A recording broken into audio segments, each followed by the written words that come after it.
Ma femme m'a dit, un mardi soir, qu'elle avait trouvé quelqu'un d'autre et qu'elle avait besoin d'espace, comme si on annonçait un changement d'opérateur Internet.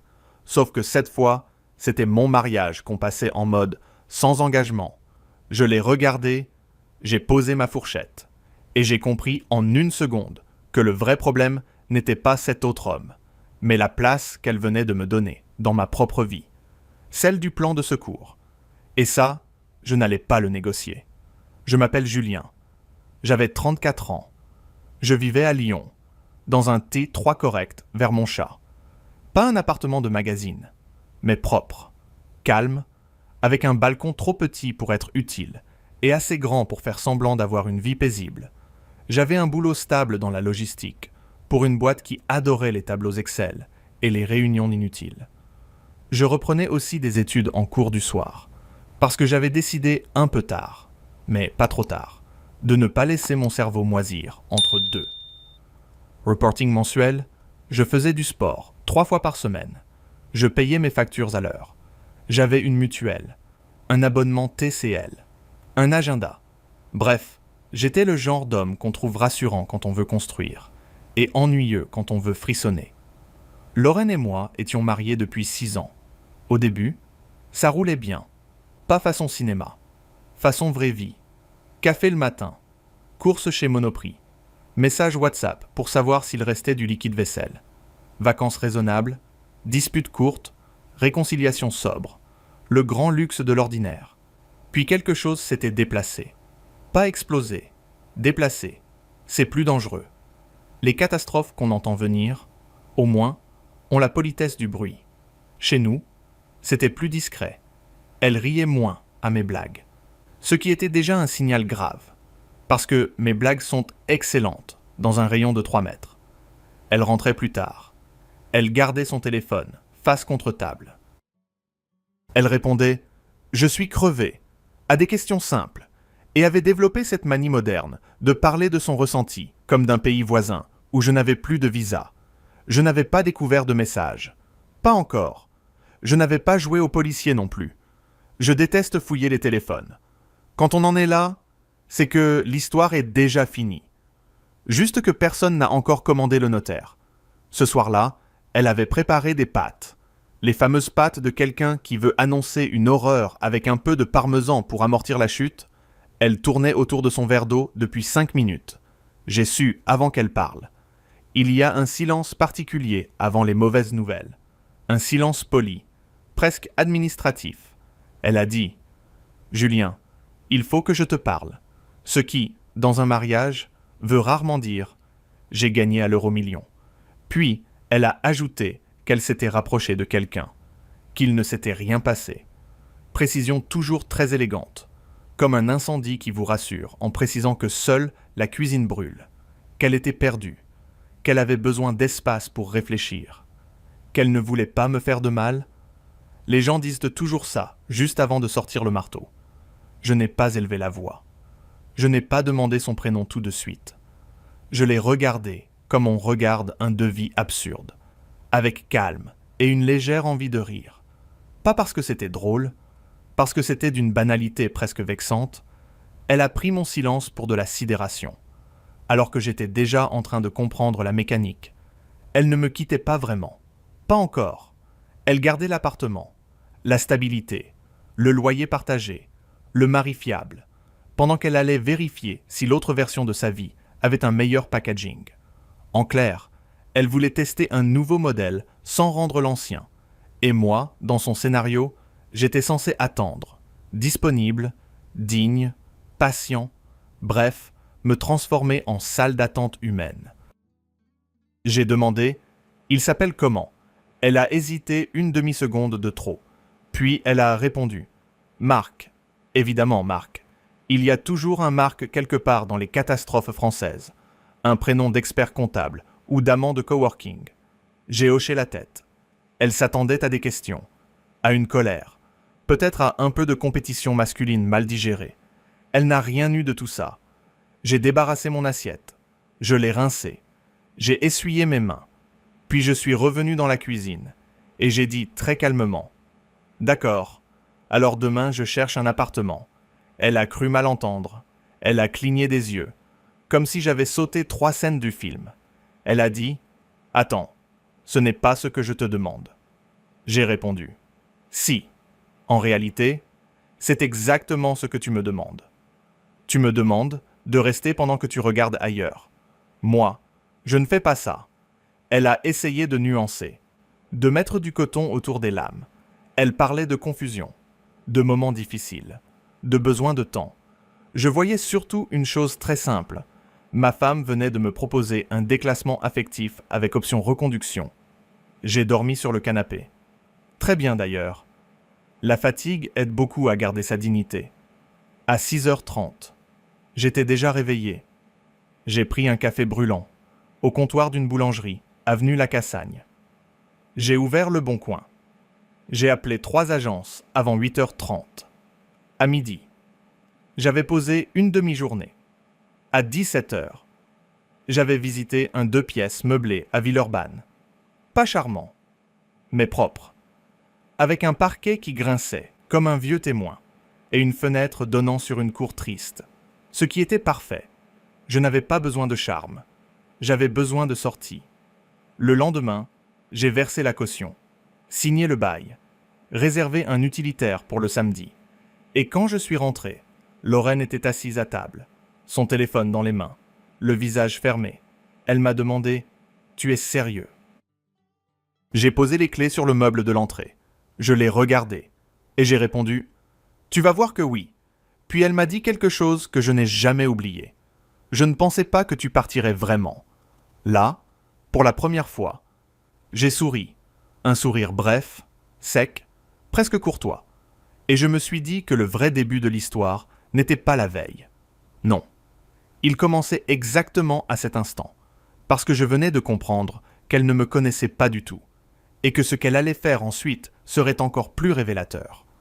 Le samedi matin, j'ai chargé mes affaires dans un utilitaire loué à la Part-Dieu, sous une pluie fine et agaçante, le genre de météo lyonnaise qui vous donne l'impression que même le ciel a la flemme de s'impliquer franchement. J'avais demandé de l'aide à personne. Pas par orgueil, par confort. Les gens veulent toujours transformer votre drame en événement participatif. Avec café tiède, carton mal fermé et avis psychologique non sollicité, merci bien. Je préférais encore porter seul une bibliothèque bancale que supporter un ami me dire. Peut-être qu'elle traverse juste une phase. Comme si l'adultère émotionnel était un abonnement d'essai à la salle de sport, Lorraine me regardait faire depuis le salon. Bras croisés, l'air contrarié, pas coupable, contrarié, nuance essentielle. Elle n'aimait pas que la réalité ait si peu de mise en scène. Elle aurait voulu des cris, des portes qui claquent, quelque chose à raconter à ses copines sur WhatsApp. À défaut d'un mari passionné, au moins un mari spectaculaire, elle n'a eu qu'un homme qui protégeait son calme comme un compte épargne. Au bout d'1 heure, il ne restait presque rien de personnel dans l'appartement. Quelques chemises, mes livres de cours, mes chaussures de sport, mon ordinateur. J'ai même pris la machine à café que j'avais payée, pas par mesquinerie, par cohérence. Chacun ses investissements. Elle m'a suivi jusqu'à l'entrée et elle a dit « Julien ?» On pourrait peut-être éviter de tout casser trop vite. J'ai presque admiré la formule. Éviter de tout casser. C'était élégant. Comme dire d'un cambriolage qu'on a réorganisé le salon. J'ai répondu « C'est déjà cassé. Je fais juste le tri. » Elle a pincé les lèvres. Puis elle m'a demandé si j'allais continuer à payer ma part du loyer, jusqu'à la fin du bail. J'ai dit oui. Évidemment, ma parole ne dépendait pas de son comportement. Mais j'ai ajouté que nos échanges seraient désormais limités. Aux pratiques, loyer, charges, démarches, rien d'autre. Elle a eu un petit rire nerveux. Comme si je jouais au DRH de notre divorce avant l'heure, je lui ai tendu un double des documents du bail du nouvel appartement, au cas où elle aurait besoin d'une adresse pour le courrier administratif. Et là, elle m'a regardé comme on regarde quelqu'un qui vous échappe trop proprement. Ça la dérangeait. Mon absence de chaos lui retirait un avantage. Quand je suis arrivé à Villeurbanne, j'ai monté mes cartons seul jusqu'au 3e. Sans ascenseur, évidemment. En France, les logements qui apparaissent en urgence ont toujours 2 caractéristiques. Ils coûtent trop cher et ils méprisent vos lombaires. J'ai posé le matelas par terre. brancher la box provisoire de mon téléphone en partage de connexion, commander un couscous médiocre, et je me suis assis au milieu du salon vide. Je m'attendais à me sentir détruit. J'ai surtout ressenti un silence net, presque utile, comme si quelqu'un avait coupé une machine qui tournait en bruit de fond depuis des mois. Le lendemain, elle m'a envoyé un message. Je ne pensais vraiment pas que tu irais jusque-là. J'ai répondu « Bonne réception du virement pour le loyer. » Point. Rien d'autre. Elle a renvoyé 3 messages, de plus en plus longs. Elle disait qu'elle se sentait punie, que mon départ brutal prouvait que j'étais déjà détaché, qu'au fond, je ne m'étais pas battu pour nous. Phrase magnifique. On me poignardait avec délicatesse, et on me reprochait de ne pas complimenter la lame. Je n'ai pas répondu. J'avais compris quelque chose de simple. La seule manière de ne pas être aspiré dans ce genre de théâtre, c'était de refuser le rôle. La semaine suivante, j'ai réorganisé ma vie avec une précision presque clinique. Réveil à 6h15, footing le long du Rhône, 2 fois par semaine, cours du soir, repas préparé le dimanche, candidature le mercredi, lessive le jeudi. Ma vie était devenue si structurée qu'un inspecteur CAF aurait pu pleurer d'émotion. Au bureau, j'ai demandé à reprendre certains projets laissés en attente.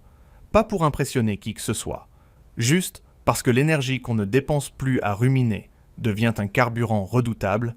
Mon responsable, un type sec nommé Ménard, m'a regardé au-dessus de ses lunettes et a dit « Vous avez l'air plus concentré qu'avant. » J'ai répondu « J'ai allégé une charge fixe. Il a cru que je parlais budget. » J'ai laissé cette belle erreur vivre sa vie. Un jeudi soir, en sortant de cours, j'ai vu s'afficher sur mon téléphone 8 messages de Lorraine, la version numérique de l'ambulance émotionnelle. Ça commençait par « On doit parler » et ça finissait par « Tu pourrais au moins reconnaître que tu n'étais pas simple à vivre non plus ». Là encore, remarquable, j'étais devenu, en quelques jours, co-auteur officiel de sa mauvaise décision. Elle me reprochait mes horaires, mes études, mon besoin d'organisation. En gros, le fait d'être un adulte fonctionnel.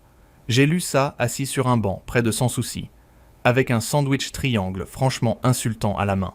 Et j'ai eu un rire bref, pas joyeux, lucide.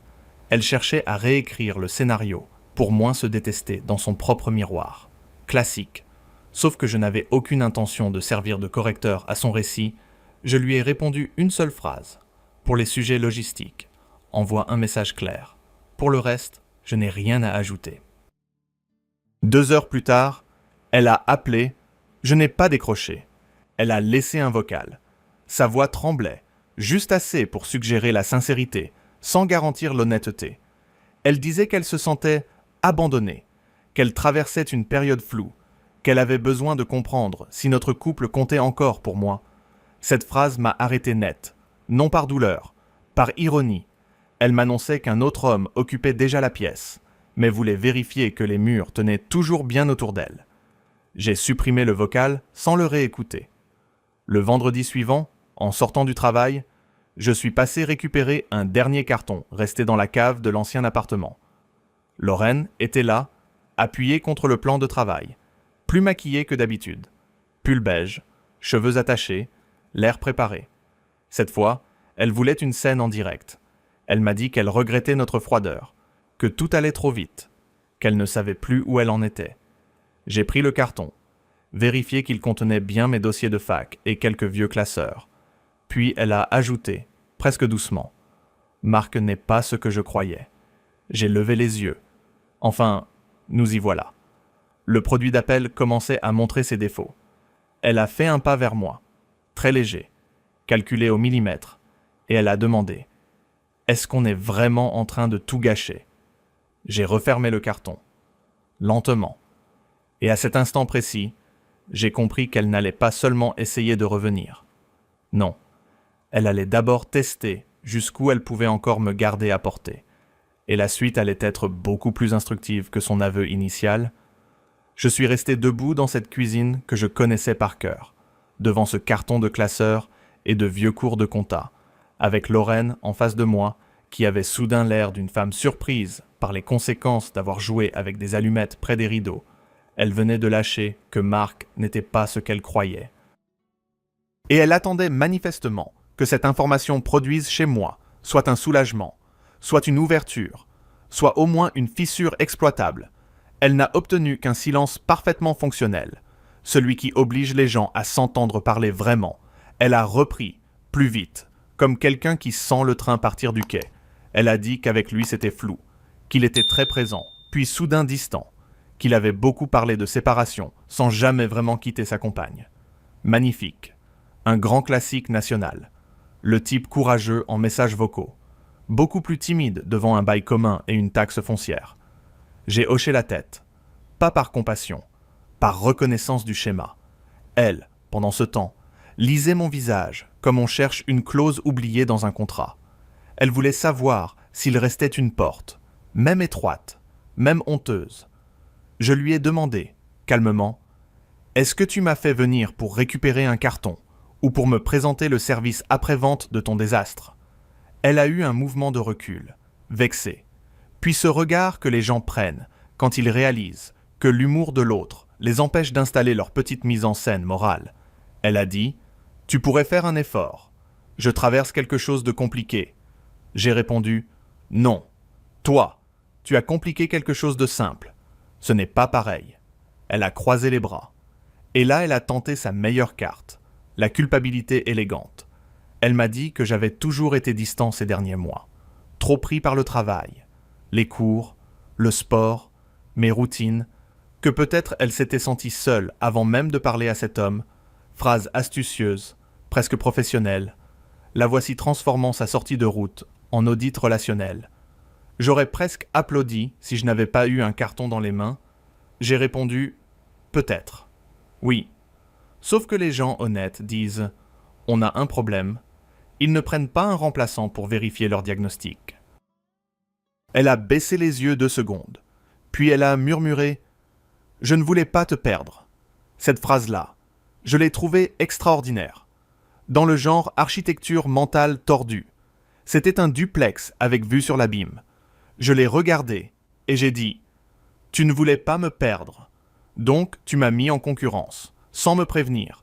C'est original. » Elle a soupiré. Elle a demandé si on pouvait prendre un café un jour, parler vraiment, sans tension, comme si nous étions 2 collègues essayant de mieux coordonner un dossier RH. J'ai dit non. J'ai pris le carton. Je suis parti. Et dans l'ascenseur qui sentait toujours la poussière et le produit ménager fatigué, j'ai eu cette certitude tranquille que le retour arrière n'existait plus. Pas parce qu'elle avait parlé à un autre homme, pas même parce qu'elle avait envisagé autre chose, mais parce qu'elle m'avait gardé comme solution de repli, comme matelas de sécurité émotionnelle. Et ça, une fois qu'on l'a vu, on ne peut plus faire semblant de ne pas comprendre. Les jours suivants, elle a changé de stratégie, fini les grands messages flous, bonjour, les petites approches latérales, un lien vers une vieille photo de vacances, un message sur le chat de sa sœur qui demandait de mes nouvelles, une question inutile sur un abonnement EDF, alors qu'elle avait tous les identifiants. Elle testait le terrain. Elle cherchait la brèche humaine, le moment de fatigue, le soupir, la nostalgie, tout ce que les gens appellent encore de l'amour, alors que c'est souvent juste la peur d'assumer seul ses choix. Moi, pendant ce temps, j'avançais. Un vendredi, j'ai été retenu après les cours par ma responsable de formation, Madame Roussel, une femme redoutable qui parlait comme si chaque phrase devait être validée par un huissier. Elle m'a dit qu'une entreprise à Bordeaux cherchait un profil hybride, gestion opérationnelle et analyse. Quelqu'un capable de travailler vite, proprement, sans cinéma. J'ai presque répondu. Vous venez de décrire un homme fraîchement vacciné contre les drames conjugaux. À la place, j'ai demandé les détails. Elle m'a transféré l'offre le soir même. Salaire nettement meilleur, poste évolutif, prise de fonction dans quelques mois. J'ai passé la moitié du week-end à préparer mon dossier. Et l'autre moitié à monter des fiches de révision. Ma vie commençait à ressembler à un endroit où il faisait enfin bon respirer. C'est à ce moment-là que Lorraine a appelé de nouveau. Tard, un dimanche. J'ai décroché parce que je pensais à une urgence administrative. Sa voix était plus basse, moins construite. Elle m'a dit « Je crois que j'ai fait n'importe quoi. » Enfin, une phrase correcte, sobre, presque touchante. Elle a ajouté qu'avec Marc c'était terminé, qu'en réalité il ne lui avait jamais rien promis de clair, qu'elle s'était raconté une histoire. J'ai laissé un silence, puis elle a demandé « Est-ce qu'il reste quelque chose entre nous ?» Pas de détour, pas de poésie. La vraie question. Brute. Je me suis servi un verre d'eau. J'ai regardé les lumières de la cour intérieure, et j'ai répondu « Non ». Elle n'a rien dit pendant quelques secondes. Puis elle a demandé « Rien du tout ». J'ai dit « Rien de sain ». Nuance importante, parce qu'il restait sûrement des souvenirs, des réflexes, des habitudes. Mais la confiance, elle, avait été sortie du bâtiment sans préavis.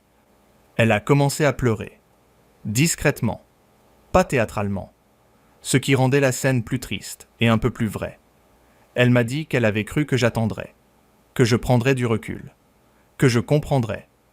J'ai répondu « C'est justement ça que tu n'as pas compris. Je ne suis pas une salle d'attente. » Elle a soufflé mon prénom, comme si cela pouvait encore servir de clé. Puis elle a murmuré « Je pensais qu'on valait plus que ça. » J'ai répondu « Moi aussi. Et c'est pour ça que je pars jusqu'au bout. » Le lundi matin, j'ai envoyé ma candidature à Bordeaux, à midi. J'ai reçu un message du cabinet du notaire pour confirmer notre prochain rendez-vous concernant la convention de divorce. Le soir, en rentrant, j'ai trouvé dans ma boîte aux lettres une enveloppe que je n'attendais pas. L'écriture de Lorraine, à l'intérieur, une seule feuille, pliée en deux, avec une phrase qui changeait tout le décor de nos derniers mois. Et quand j'ai lu les premiers mots, j'ai compris qu'elle ne m'avait pas tout dit sur le début de cette histoire. Loin de là. Dans l'enveloppe, il y avait une phrase écrite au stylo noir, nette, presque appliquée, comme si la calligraphie pouvait rendre le contenu plus fréquentable. Elle avait écrit « Je l'avais déjà vu avant de t'en parler. Plusieurs fois, j'ai relu la ligne 2 fois. Non pas par choc, par précision. Je voulais être sûr de ne pas accorder à mon imagination ce que la réalité faisait déjà très bien toute seule.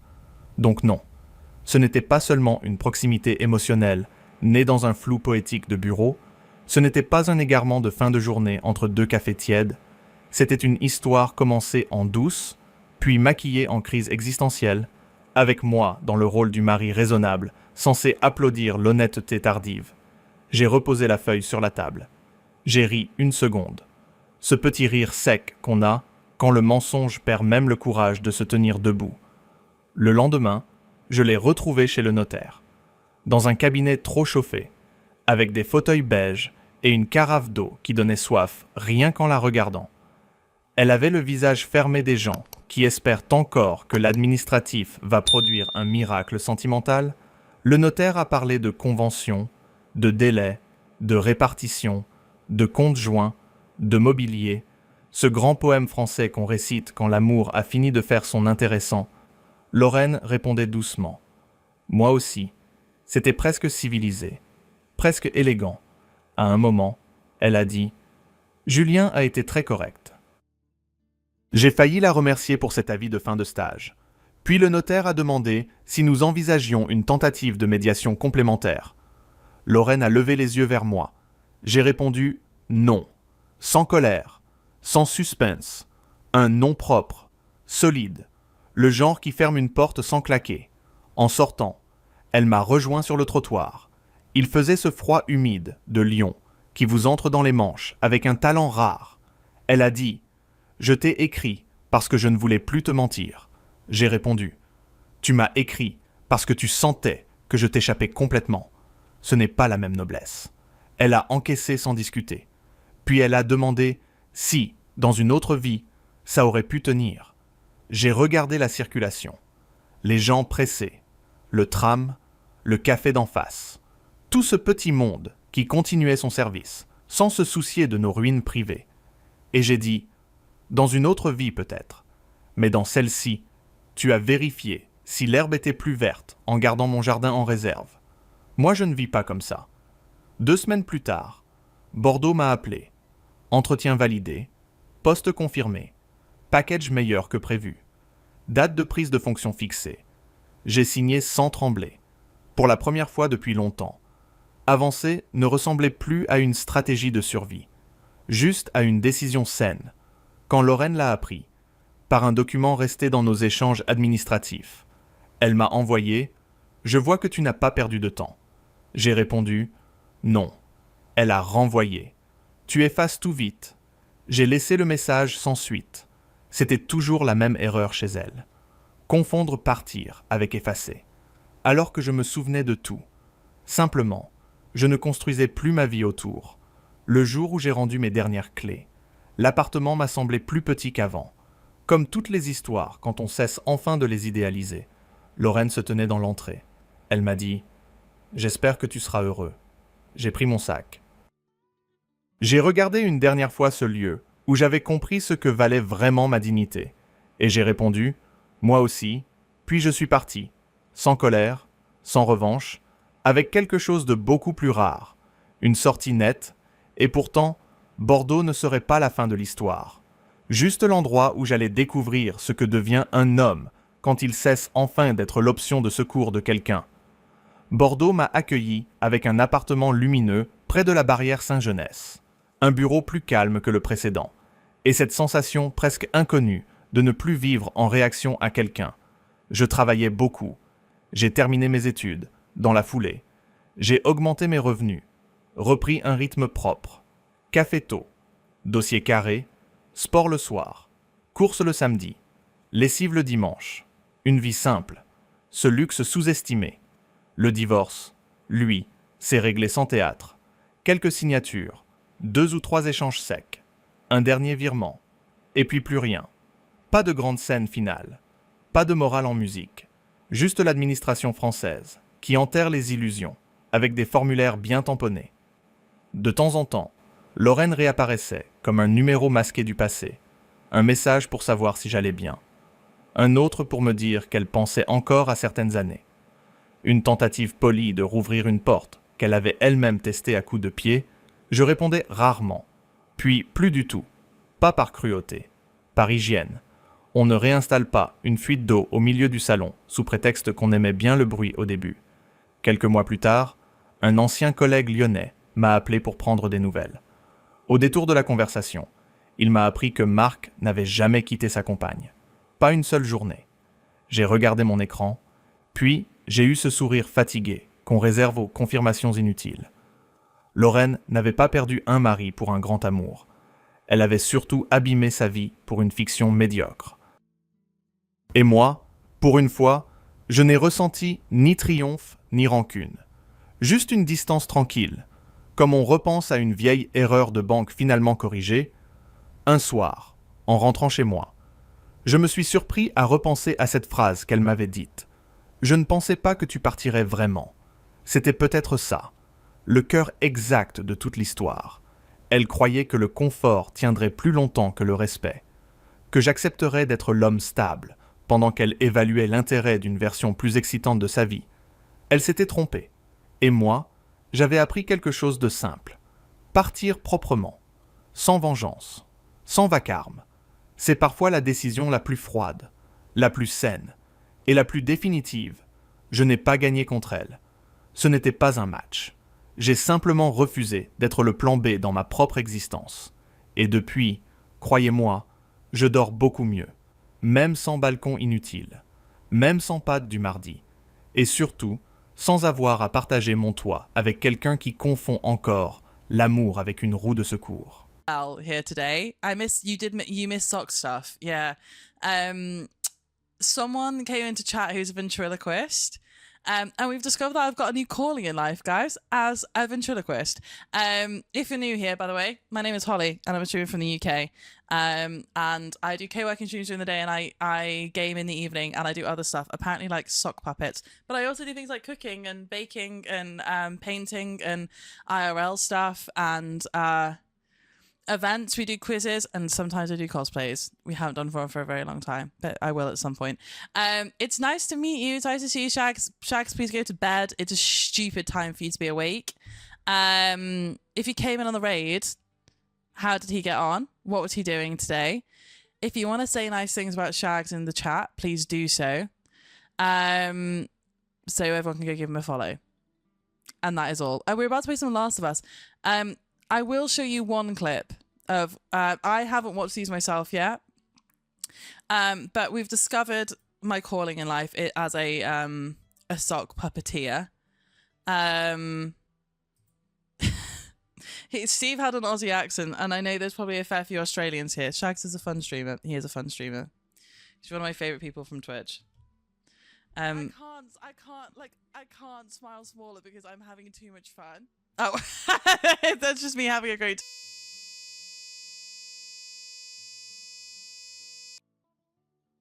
Look at that. She's hot, right? Put some false eyelashes on her. She's a catch. What's her name gonna be? You can just use your hand and call it naked hand. Nice. Okay, talk. Guys, you want to see my socks? This is great for foot tag content. Harley. Oh my god, it just cuts out at the actual. Guys, I actually didn't do any any puppeting content. Do we have any clips of? This is me doing it with my hand. Is that where you follow and make a mouth of your gut? Is it really?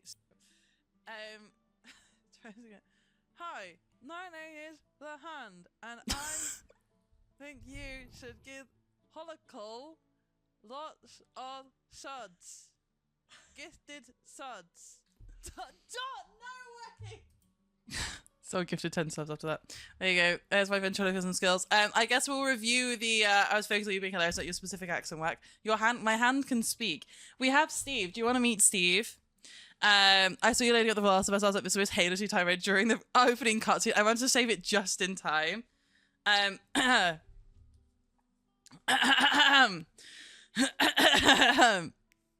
Hi, my name is Steve Jr. And I love the long neck, and I love having a large fingers down my throat. Nice to meet you. Hi, my name is Steve. Okay, there you go. Should we play the game? Oh, the reason why the fingers down the throat thing was because I kept shoving my fingers down the sock puppet's throat to make the mouth better. So I kept just sat here with my shoving my. Anyway, it's really nice to see you. I'm sorry. Should we play the game? Thanks for coming in, Shags. It's really nice to see you. I hope you go to bed soon. And hi, all of Shags chat. Hi. We're playing this game now. We're playing quite a tone change. I've never played this game, by the way. I have no idea. I've watched a few people play it, but I have skipped a lot of people playing it so I could enjoy it myself. I did play this game last year and I was terrible at it though. And the jump scares almost gave me a heart attack. So. Pretty. I have no idea how this is going to run, by the way. I don't know if I need to adjust the graphics or anything. You've got no strings on that guitar, mate. Look at his hands. I was supposed to take her to the Fireflies and walk away. Oh, yeah. God, I should have watched a recap as to what happens in the first game because I can't remember anything. Can someone summarize the first game for me? Oh, you're okay, Jordan. You're so fine. To mean something.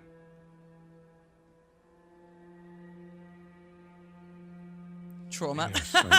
Zombies. Market Gaming, welcome in. Hi. Business. Maybe I just want to do right by her.